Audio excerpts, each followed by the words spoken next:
ಮತ್ತೆ ಬಂದಿದೆ ಮಕ್ಕಳ ದಿನಾಚರಣೆ. ಮಕ್ಕಳ ದಿನಾಚರಣೆ ಬಂದಾಗ ನಮಗೆ ಮಕ್ಕಳ ಮೇಲೆ ವಿಶೇಷವಾದಂಥ ಕಾಳಜಿ, ಪ್ರೀತಿ, ವಿಶ್ವಾಸಗಳು ಹುಟ್ಟಿಕೊಳ್ಳುತ್ತದೆ. ಅದು ಸಹಜ. ಶಾಲೆಯಲ್ಲಿರ್ಬೋದು ಅಥವಾ ಮನೆಯಲ್ಲಿ ಇರ್ಬೋದು.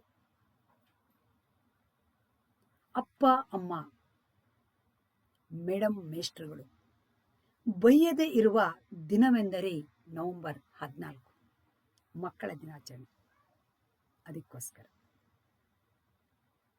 ಆದರೆ ಭವ್ಯ ಭಾರತದ ಭವಿಷ್ಯ ಎಂದು ಬಲವಾಗಿ ನಂಬಿರುವ ನೆಹರು ಅವರು ಮಕ್ಕಳೆಂದರೆ ಅಪಾರ ಪ್ರೀತಿ, ಗೌರವ, ಜೊತೆಗೆ ಶಿಕ್ಷಣಕ್ಕೆ ಹೆಚ್ಚು ಮಹತ್ವವನ್ನು ನೀಡಿದರು. ಮಕ್ಕಳಿಗಾಗಿ ಈ ಹಿಂದೆ ನವೆಂಬರ್ 20ರಂದು ಮಕ್ಕಳ ದಿನಾಚರಣೆಯನ್ನು ಆಚರಿಸಿಕೊಂಡು ಬರುತ್ತಾ ಇದ್ದೀವಿ. ಆದರೆ ನೆಹರು ಅವರ ನಿಧನದ ನಂತರ ನವೆಂಬರ್ 14 ಮಕ್ಕಳ ದಿನಾಚರಣೆಯನ್ನು ಆಚರಿಸಿಕೊಂಡು ಬರುತ್ತಾ ಇದ್ದೀವಿ.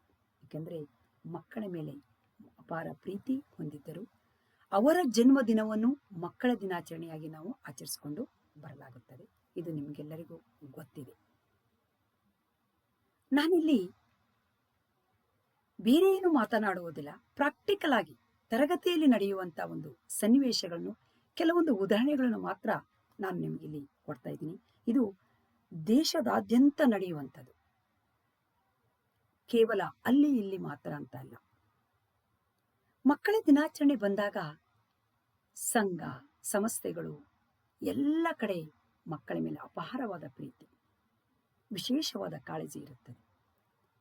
ಅದು ಒಂದು ದಿನಕ್ಕೆ ಸೀಮಿತವಾಗಬಾರದು. ಪ್ರತಿನಿತ್ಯ ಸದಾ ಮಕ್ಕಳ ಮೇಲೆ ಇರಬೇಕು ಅನ್ನೋದು ನನ್ನ ಒಂದು ಅನಿಸಿಕೆ. ಈಗ ನಾವುಗಳು ಏನಾಗಿದ್ದೀವಿ ಅಂದ್ರೆ, ಶಿಕ್ಷಕರುಗಳೆಲ್ಲರೂ ಒಂದು ರೀತಿಯ ಸರ್ಟಿಫಿಕೇಟಿನ ಶಿಕ್ಷಕರಾಗಿದ್ದೀವಿ. ನಾವೆಲ್ಲರೂ ಒಂದು ಸ್ಕಿಲ್ ಮಾಡ್ಕೊಂಡಿದ್ದೀವಿ. ಏನಂತ?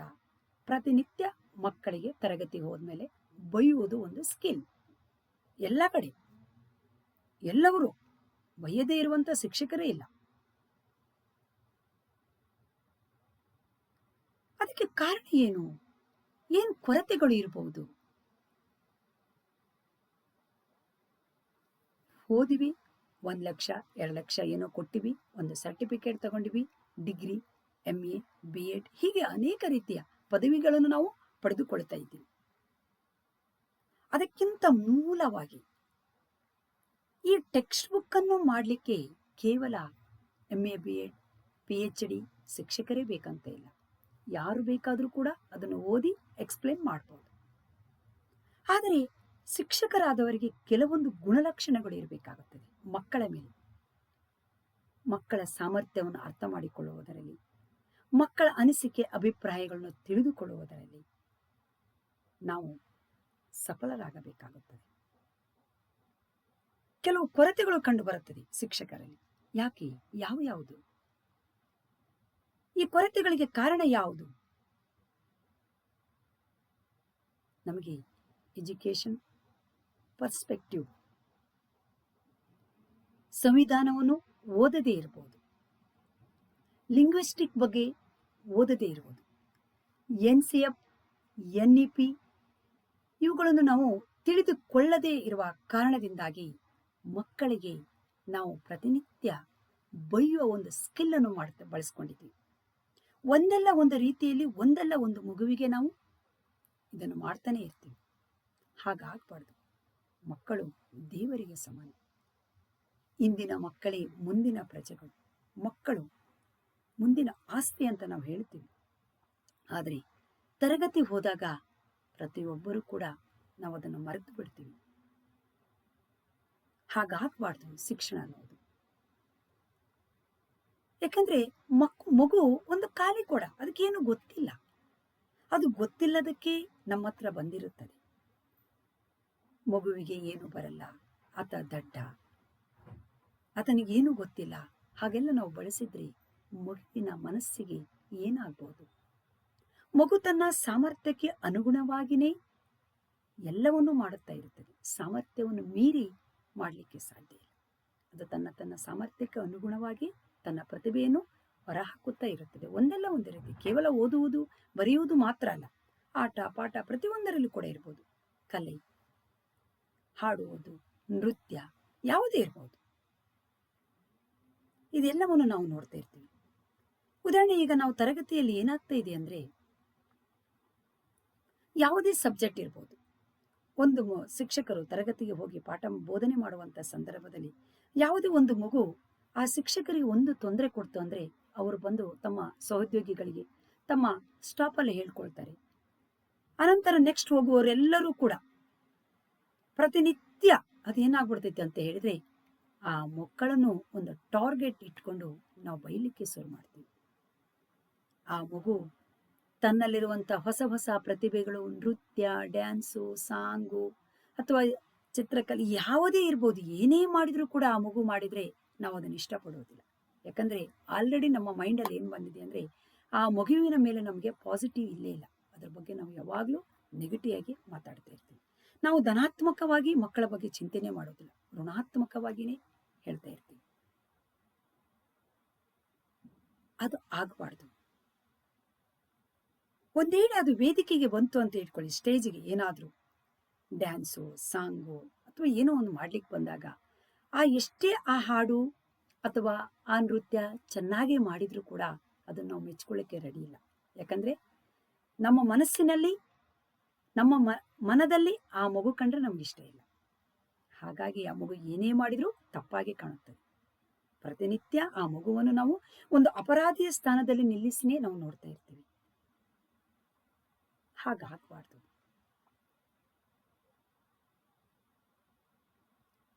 ಈ ರೀತಿ ಆಗ್ಲಿಕ್ಕೆ ಕಾರಣ ಏನಂತ ಹೇಳಿದ್ರೆ, ನಾನು ಹೇಳಿದ್ನ ಕೆಲವು ಕೊರತೆಗಳು. ಇದನ್ನೆಲ್ಲ ನಾವು ಓದದೇ ಇರುವುದೇ ಇರ್ಬೋದು. NCF, NEP, ಸಂವಿಧಾನ, ಈ ಮಕ್ಕಳಲ್ಲಿ ನಾವು ಮಾಡುವಂತ ತಾರತಮ್ಯತೆಗಳು ಏನಂದ್ರೆ, ಇದು ಸಂವಿಧಾನಕ್ಕೆ ವಿರೋಧವಾದದ್ದು. ತಾರತಮ್ಯ ಅಂದ್ರೆ ಹೇಗೆ? ನಾವು ಪ್ರತಿ ಶಾಲೆಯಲ್ಲೂ ಕೂಡ ಹಾಡುವವರೇ ಒಂದು ಗುಂಪು, ನೃತ್ಯ ಮಾಡುವುದು ಒಂದು ಗುಂಪು, ಹೀಗೆ ಒಂದೊಂದು ಗುಂಪುಗಳನ್ನು ಮಾಡ್ಕೊಂಡಿರ್ತೀವಿ. ಎಲ್ಲಾ ಸಂದರ್ಭದಲ್ಲಿ ಅದೇ ಮಕ್ಕಳೇ ಬಂದು ಮಾಡಬೇಕು ವೇದಿಕೆಯಲ್ಲಿ, ಆಗ ಮಾತ್ರ ನಮಗೆ ಸಂತೋಷ. ಅದರ ಬದಲಾಗಿ ಈ ಕೆಲವು ಮಕ್ಕಳು, ತಲೆಹರಟೆ ಮಕ್ಕಳು ಅಥವಾ ಮಕ್ಕಳುಗಳು ಚೆನ್ನಾಗಿ ಓದಲ್ಲ, ಯಾವಾಗಲೂ ತೊಂದರೆ ಕೊಡ್ತಾರೆ ಅಂತ ಈ ರೀತಿಯಾಗಿ ನಾವು ಒಂದಿಷ್ಟು ಗ್ರೂಪ್ ಮಾಡಿರ್ತೀವಲ್ಲ, ಆ ಮಕ್ಕಳುಗಳು ಬಂದು ಏನೇ ಮಾಡಿದ್ರು ಕೂಡ ಅದು ನಮಗೆ ಇಷ್ಟ ಆಗೋದಿಲ್ಲ. ಅವ್ರು ಮಾಡಿದ್ದೇ ಸರಿಯಲ್ಲ ಅಂತ ನಾವು ಬೈಲಿಕ್ಕೆ ಶುರು ಮಾಡ್ತೀವಿ. ಆ ಮಗು ಏನೇ ಮಾಡಲಿ ಚೆನ್ನಾಗೇ ಮಾಡಿರುತ್ತದೆ, ಅದಕ್ಕೂ ಒಂದು ಚಾಲೆಂಜ್ ಇರುತ್ತದೆ, ನಾನು ಚೆನ್ನಾಗೇ ಮಾಡ್ಬೇಕಂತ. ಅದು ಚೆನ್ನಾಗೇ ಮಾಡಿರುತ್ತದೆ. ಆದ್ರೆ ನಮ್ಮ ಮನಸ್ಸಿದೆಯಲ್ಲ, ಆ ಮಗುವಿನ ಬಗ್ಗೆ ನಾವು ನೆಗೆಟಿವ್ ಆಗಿ ತಿಳ್ಕೊಂಡಿದ್ದೀವಲ್ಲ, ಪಾಸಿಟಿವ್ ಆಗಿ ನಾವು ಥಿಂಕಿಂಗ್ ಮಾಡ್ಲಿಲ್ಲಲ್ಲ. ಹಾಗಾಗಿ ಆ ಮಗುವನ್ನು ನಾವು ಪ್ರತಿನಿತ್ಯ ಹೇಟ್ ಮಾಡ್ತಾ ಇರ್ತೀವಲ್ಲ, ಅದು ಏನೇ ಮಾಡಿದ್ರು ನಮಗೆ ತಪ್ಪಾಗಿ ಕಾಣುತ್ತದೆ. ಆ ಮಕ್ಕಳು ಬಂದ್ರೆ ಮಾತ್ರ ನಾವು ಖುಷಿ ಪಡ್ತೀವಿ, ಈ ಮಕ್ಕಳು ಬಂದ್ರೆ ನಾವು ಖುಷಿ ಪಡುವುದಿಲ್ಲ. ಹಂಗಾಗಬಾರ್ದು. ಶಿಕ್ಷಣ ಅನ್ನೋದು ಹಂಗಾಗ್ಬೋದು. ಯಾರ ಸೊತ್ತು ಅಲ್ಲ, ಅದು ಪ್ರತಿಯೊಬ್ಬರ ಸೊತ್ತು. ಪ್ರತಿಯೊಂದು ಮಗುಗೂ ಕೂಡ ಆ ಹಕ್ಕಿದೆ.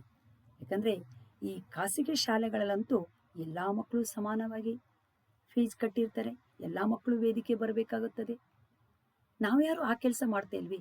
ಯಾರು ಚೆನ್ನಾಗಿ ಓದ್ತಾರೆ ಅವ್ರಿಗೆ ಮಾತ್ರ ಅವಕಾಶ, ಯಾರು ಚೆನ್ನಾಗಿ ಡ್ಯಾನ್ಸ್ ಆಡ್ತಾರೆ ಅವ್ರಿಗೆ ಮಾತ್ರ ಅವಕಾಶ, ಯಾರು ಚೆನ್ನಾಗಿ ಸಾಂಗ್ ಹಾಡ್ತಾರೆ ಅವ್ರಿಗೆ ಮಾತ್ರ ಅವಕಾಶ ಕೊಡ್ತೀವಿ. ಉಳಿದ ಮಕ್ಕಳ ಪರಿಸ್ಥಿತಿ ಏನಾಗ್ತಾ ಇದೆ ನಾವು ಗಮನಿಸ್ತಾ ಇದ್ದೀವ? ನಾವು ಯಾರು ಗಮನಿಸ್ತಾ ಇಲ್ಲ. ನಾವು ಅವರು ಪೋಷಕರು ಬಂದಾಗ ಇಲ್ಲ ಸಲ್ಲದ ಮಾತುಗಳಿಂದ ಕಂಪ್ಲೇಂಟ್ ಮಾಡಿ ಆ ಮಗುವನ್ನು ಮತ್ತೆ ಪುನಃ ನಾವು ಒಂದು ಕಡೆ ಬದಿಗೊತ್ತಿ ಬಿಡ್ತೀವಿ. ಆ ಮಗುಗೂ ಮಾತಾಡ್ಲಿಕ್ಕೂ ಅವಕಾಶ ಕೊಡಲ್ಲ, ಆ ಪೋಷಕರಿಗೆ ಮಾತಾಡ್ಲಿಕ್ಕೂ ಅವಕಾಶ ಕೊಡಲ್ಲ. ಇದೆಲ್ಲ ದಿನನಿತ್ಯ ನಡೆಯುವಂಥದ್ದು. ಎಲ್ಲರೂ ಸೇರ್ಬಿಟ್ಟು ಒಂದು ಮಗುವಿನ ಮೇಲೆ ಟಾರ್ಗೆಟ್ ಇಟ್ಟು ಆ ಮಕ್ಕಳಿಗೆ ಬೈಯೋದು. ಮಗುವನ್ನು ನಾವು ಯಾರು ಪ್ರತಿನಿತ್ಯ ಪ್ರೀತಿಯಿಂದ ನೋಡ್ಕೊಳ್ಳೋದೇ ಇಲ್ಲ. ಅದಕ್ಕೂ ಒಂದು ಗೌರವ ಇದೆ, ಅದಕ್ಕೂ ರೆಸ್ಪೆಕ್ಟ್ ಇದೆ ಅನ್ನೋದು ನಮ್ಗೆ ಯಾರಿಗೂ ಗೊತ್ತಿಲ್ಲ. ಮಕ್ಕಳಿಗೂ ಗೌರವ ಕೊಡ್ಬೇಕನ್ನೋದು ನಮಗೆ ಗೊತ್ತಿಲ್ಲ. ಯಾಕಂದ್ರೆ ಸರ್ವಜ್ಞ ಇರ್ಬೋದು, ಸರ್ವಜ್ಞ ಕವಿ ಇರ್ಬೋದು, ಅಲ್ಲಮ ಪ್ರಭು ಇರ್ಬೋದು, ಅವ್ರು ಮೊದಲೇ ಹೇಳಿದ್ದಾರೆ, ಕಲಿಯುಗದಲ್ಲಿ ಮಗುವಿಗೆ ವಂದಿಸಿ ಕಲಿಸಿ ಅಂತ ಹೇಳಿದ್ದಾರೆ. ಯಾಕಂದ್ರೆ ಒಬ್ಬ ಮನುಷ್ಯನಿಗೆ ಜ್ಞಾನ ಬರಬೇಕಂತ ಹೇಳಿದ್ರೆ, ಸರ್ವಜ್ಞನಾಗಬೇಕಂದ್ರೆ ಅವನಿಗೆ ಹಲವು ಮೂಲಗಳಿಂದ ಜ್ಞಾನ ಬರಬೇಕು ಅಂತ ಪುಲಿಗೆರೆಯ ಸೋಮನಾಥ ಹೇಳಿದ್ದಾನೆ. ಕೆಲವೊಂ ಬಲ್ಲವರಿಂದ ಕಲಿತು, ಕೆಲವೊಂ ಶಾಸ್ತ್ರಗಳನ್ನು ನೋಡುತ್ತಾ, ಕೆಲವೊಂ ಮಾಳ್ಪವರಿಂದ, ಹೀಗೆ ಎಲ್ಲಾ ರೀತಿಯಿಂದ ಜ್ಞಾನಗಳು ಹರಿದು ಬಂದಾಗ ಆತ ಸರ್ವಜ್ಞನಾಗುತ್ತಾನೆ ಅಂತ ಕವಿ ಹೇಳಿದ್ದಾನೆ. ಆದರೆ ನಮಗೂ ಅಷ್ಟೇ ಇವೆಲ್ಲ ಕೊರತೆಗಳಿದಾವಲ್ಲ, ಎಲ್ಲ ರೀತಿಯಲ್ಲಿ ಓದದೇ ಇರುವಂತ ಕೊರತೆಗಳು, ಇವೆಲ್ಲವನ್ನು ನಾವು ಓದಿಕೊಂಡ್ರೆ ಮಾತ್ರ ಈ ಮಕ್ಕಳ ಮೇಲೆ ಇರುವಂತ ಪಾಸಿಟಿವ್ ಅಥವಾ ನೆಗೆಟಿವ್ ಥಿಂಕ್ಗಳನ್ನು ನಾವು ಹೋಗಲಾಡಿಸಬಹುದೇನು. ಪಾಸಿಟಿವ್ ಥಿಂಕ್ ಬರಬೇಕಂದ್ರೆ ಇವೆಲ್ಲವನ್ನು ನಾವು ಕೂಡ ಓದ್ಕೊಳ್ಬೇಕಾಗುತ್ತದೆ. ಈ ಓದದೇ ಇರುವುದೇ ಇದಕ್ಕೆಲ್ಲ ಕಾರಣ ಏನು ಅಂತ ನನ್ಗನ್ಸುತ್ತದೆ. ಇದ್ರ ಬಗ್ಗೆ ಎಲ್ಲ ನಾವು ತಿಳ್ಕೊಂಡಿಲ್ಲ.